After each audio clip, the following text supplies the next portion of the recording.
వనకర చిక్కి మైనసకు వాచవికి జడిపోజమీను దా వినివికి చిక్కె చిల్వా కనువేదురు జందెను లేళ్ళు తవిలో మనకి నశించదేటి తరమాయురు మూటి గెల్వ 5 సాధనములా నివెకా బదగు దాశరథీ కరుణాపయోనిధి.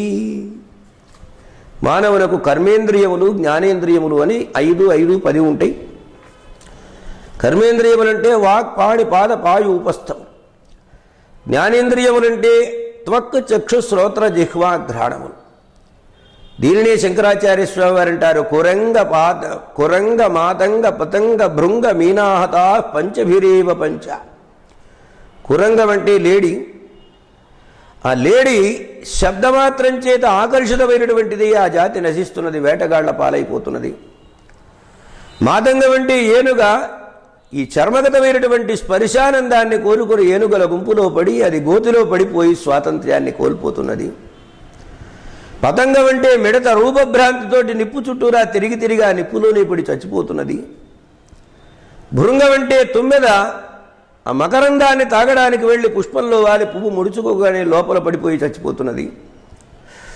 మీనము ఆ వాసనను భరించినటువంటిది లోపలకు వెళ్ళి ఆ చేప గాలానికి తగులుకుని తన ప్రాణాలను కోల్పోతున్నది. ఒక్కొక్క ఇంద్రియ వ్యామోహంతోనే ఒక్కొక్క జాతి యావత్తు కూడా నశించిపోతున్నది. రామచంద్ర, వనకరి చిక్కెమైనసకు అడవి ఏనుగా ఈ స్పర్శానందానికి లోబడిపోతున్నది. నోటికి కలిగినటువంటి రుచి ఆనందాన్ని పొందాలనుకుని చెడిపోతున్నది మీనం. అలాగే వినాలనేటువంటి కోరికతో జింక కాస్త పాడైపోతున్నది. మన తావి ఒక్కొక్కటి ఒక్కొక్క ఇంద్రియ వ్యామోహంతో నాశనం అవుతున్నాయి.